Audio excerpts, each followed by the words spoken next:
Good morning, guys. Since Yinxin won't join us, I'm not sure if Vijen won't make it this time or not. So let's start. Last week, I attended a hackathon in Shenzhen, so I barely make any much progress in Crimson. At the same time, in the meantime, I was working on integrating, consolidating the V1 authentication with the V2. But the classic V2 V1 messenger is still working in progress by Sage. So I will continue working on it, and probably will also work on the right path we discussed last stand up. And that's me. Tell me, how's it going? Yes. So I tried to set up the cross-server test environment, and but I found when I manually set up the Ceph cluster, if I kill the Ceph OSD and restart Ceph OSD, and the Rails branch cannot connect it with the Ceph OSD. So even for the Ceph OS, not Crimson OSD, I can't make them connection. So I just give up. I just wait for you to, when we finish the write pass, then we needn't start the Ceph OSD first. We can use Crimson OSD test directly. So I give up the cross-server test environment. And then I continue on the daemon support for the configure file and the command line for the command line options and the configure file settings. And I found that I can't use our configure proxy outside the SeaStor framework. Before the SeaStor framework startup, we couldn't use the configure proxy we decided in Crimson OSD, and also I can't use the originally configure proxy. So I just separately defined the configure values, and for that I configures and to do the pass configure file. I'm not sure if that is acceptable, but I can't use the configure proxy directly. No matter it is the Crimson configure proxy or Ceph OSD configure proxy. So Yes, that's also that I was concerned. We cannot directly use cannot either of use them. the configure proxy. So I just used configure values and define a configure md configure, and just use that one to call the configure pass configure file and pass the configure value as the parameter.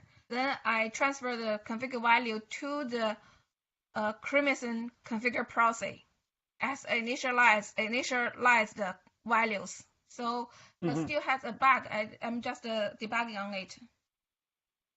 Okay, thank you. Regarding to the bare metal test, you mentioned that you cannot even connect to the cluster with once you restart the classic OSD with Windows CLI client. Is that true? Okay. Yeah, I couldn't after I manually start up. Then I can do the Rails bench test read write. But if I kill the Ceph OSD and restart the Ceph OSD, then they can't connect it. So I didn't put much time on it. Huh? Oh, okay. So I didn't put much time on it since we will going to implement the write pass. So after the write pass, we can do the test. And according But to that's not expected behavior.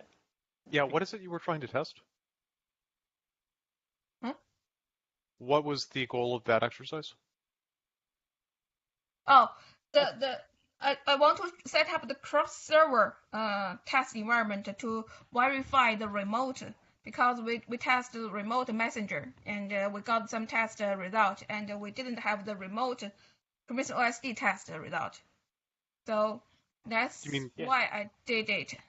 So you want the Crimson OSD talking to classic OSDs? No, it's not the interoperability feature of Crimson OSD and the classic OSD. before that we were I think they were testing the Crimson OSD on the same host, but I believe Chunmei wanted to test it Oh, I see. with two hosts, two separate machines. So it's just one OSD bare now, metal. right? Yeah. So it's one OSD and one client.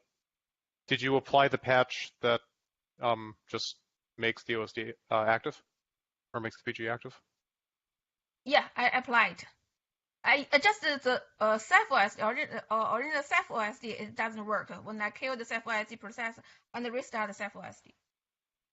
I don't know if there's something wrong when I manually deploy the cluster, but first deploy it works well, so I can do the test, read, write. I think you might want to pass a debug dash debug dash ms equals 1 to the reader client to figure out why it cannot connect to the classic OSD. Well, moreover, did the OSD start up? Did it show up in Ceph-S? Yeah, I think it would be worth debugging. I think that's probably a good use of time, to be honest. Maybe not. Yeah, but to me, anyway, that's not expected behavior. Yeah. And I believe you might want to spend a little bit of time to understand why the client cannot connect to the OSD, because it's quite normal to restart an OSD in real world, and the client should be able to connect to the restarted OSD. So okay, no problem. So when I finish the daemon debugging, sure, and I can go back to find out to debug it what happened.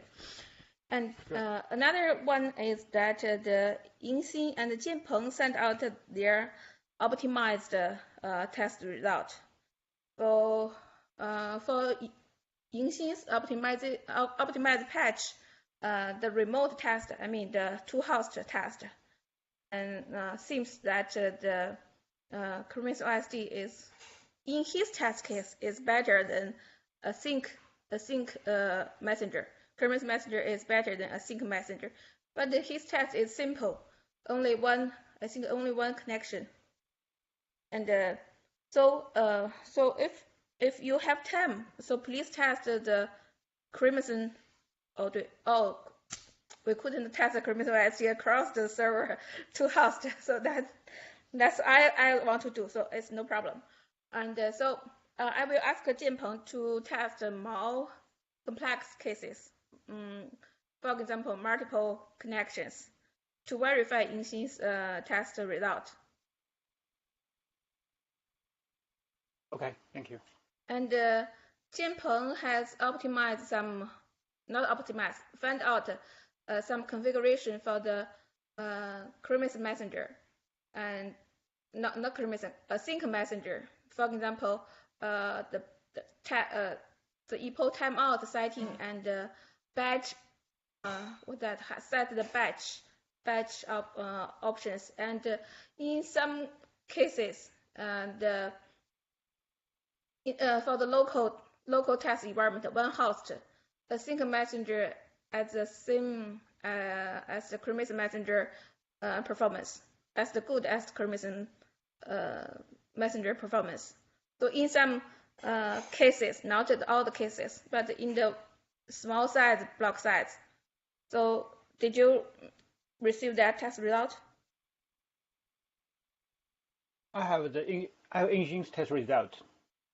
So okay, I will forward Jianpeng's test result to all you. Okay, thank you. I will forward Jianpeng's test result, and yeah, he just want to find out why a sync messenger in the local test environment is worse than Kubernetes messenger. So they adjust some configurations in Kubernetes in a sync messenger, and so before the sync messenger is worse than Kubernetes messenger, but after the configuration, it is similar. They are the similar performance. But he didn't use the Yingxin's optimized patch. So I asked Jianpeng to repeat to the testing cases, apply Yingxin's patch. Okay. Okay, so that's all from me. And Ritek, also on the side. I've sent a RFC pull request with the execution stage in DoSD ops. Also, I've sent the patch for SeaStor itself, optimizing future and promise pair. And it seems that the SkylaDB guys came with even better solution. They plan to store they plan to use the future state of promise as often as possible. If there is a future created from a given promise, it will be always the promise will always use the space inside future. Well, this squeezes not only conditional jump and extra load that my patch did, but also even kills the last memory in direction that was there. It's in short, it seems better. I'm going to give it a test, but it will be a background job. On core of SeaStor, on core of Crimson, I started working on the very basic write support in Crimson OSD. By very basic, I mean no replication, full min size equal 1, no PG lock recovery, all that stuff. I read a story. I missed the last sentence from you. You mentioned you started working on very basic of what? On basic write path inside Crimson OSD. Oh, okay. Basic writes. By basic, Great. I mean no replication, no PG lock, etc. I guess that there will be a huge debate about the log-based recovery in Barcelona. Definitely, Mark will have some opinion about PG-based recovery. I'm pretty sure about that. So I'm going just with very simple case, basically just writes over replicated pool with min size equal 1. I will be focused just on ordering, basically. Sounds good. Okay, great. So I will focus on authentication parts. Yeah. Homan, anything you want to share with us? Me? Hi. Yes. Hello. Hi. Sorry for being late. Not yet. I'm working, trying to get things set up. Yesterday, first time I compiled the Crimson version of the OSD, but I got from Vladislav, I got a list of commands that might help. The last one failed, by the way. I will try today again to see why I can't restart the system with Crimson OSD. But for now, that's all I did. I'm just learning for now. Okay. If anything, you can reach to me. I'm always around on the SafeDev IRC channel, and my name is Kafu. Okay, thanks. Kafu. And I will be at Barcelona, so I hope to have to be part in the face-to-face meetings and see where I'm going. Okay. Looking forward to meeting with you guys. Great. Thanks. Tim, how's you on your side? All right, so I'm getting test runs that look a little bit pretty much like everyone else's master runs on mirrors, which is to say a staggering number of failures, but mostly due to very silly warns in the logs. So pretty okay. So it's converging. I'm getting close. Tomorrow I have a bunch of fixes that I haven't pushed to the branch that's in the PR. So I'm gonna merge those down into their respective original commits, rebase and repush. And then it'll start be more like, ready for review. I guess. So you're still working on the refactory of a classic OSD. I've been basically switching bugs for the last week. I broke repair quite badly, so it took me a few tries to fix it. In the meantime, I've been working sort of whenever I don't have sort of test runs to look at on integrating it into Crimson. I've gotten a little further. I needed to come up with like a shim layer so that the central log users in peering state don't need to talk to a central log that doesn't exist in Crimson at all. So I've been creating some abstract class sort of interfaces to deal with that. There's stubs in Crimson right now that don't do anything, but that's okay. We can figure out what we want them to do. Do you have any comment regarding to the shape of classic hierarchical of the PG and PG backends? So before that before Riddle started working on the right path, we had to still have more leeway to refactor it. Well, we're going to do some refactoring as we go anyway, but my suggestion is that the basic concept of there being like a thing that knows how to deal with logs and a thing that knows how to write to targets, that totally makes sense, right? It's just that as we logging message or PG log. Oh, sorry, I meant PG log. Okay, so the like basic operating principle of Rados that each PG operates as a ordering for a log, right? That's fundamentally what's going on. The fact that it's used for recovery is sort of optional, but you basically always want to do that with that sort of design. And then backfill is a whole separate thing that doesn't have to be talked about here. But it's like that thing that knows what the ordering requirements are, and that knows like how to deal with the log you use to talk to other PGs. That thing makes sense as a thing that isn't the PG backend. And then separately, you have a PG backend that knows the difference between replicated PGs and EC PGs. That to me makes sense, and that's a sound thing to carry over. We just want to be careful as we populate that API to do a better job. That's all. Okay, thank you. Yeah, so I think that whole concept makes sense, and we definitely do not need the PG primary log PG split. That was really dumb. Or wait. PG, yeah, primary log PG, yeah. Okay. Original classic OSD has those two files for no good reason.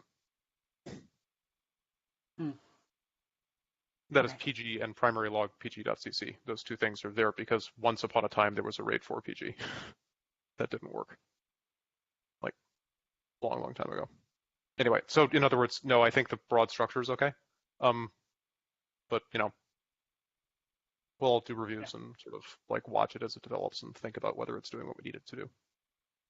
Okay. And also, we're not doing erasure coding yet. So other than kind of vaguely thinking about what it will mean, I don't know that there's much we need to do about it yet.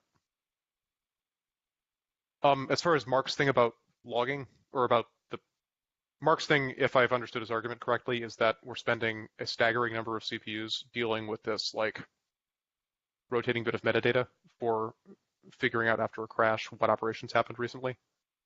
And yeah, that's a thing we'll need to worry about at some point. But I expect it'll be less about whether we want to do it and more about finding an efficient way of cramming it into disk without looking at it very much. I think that will be more of the strategy. Mainly because we want to be compatible with classic OSD. The meeting at Barcelona? I will be, yes. I'll be there the whole time. Okay, very great. Yep. And any question, problems? Any what now? What's up? Again? I just asking if you guys have any question or problem. Not especially. After I push tomorrow, it'll be probably more of a time to get it reviewed kind of thing on the refactor. Other than that, nothing. Okay. Cool. So, talk to you guys next week. Thanks. See you later. Bye. Later. Bye.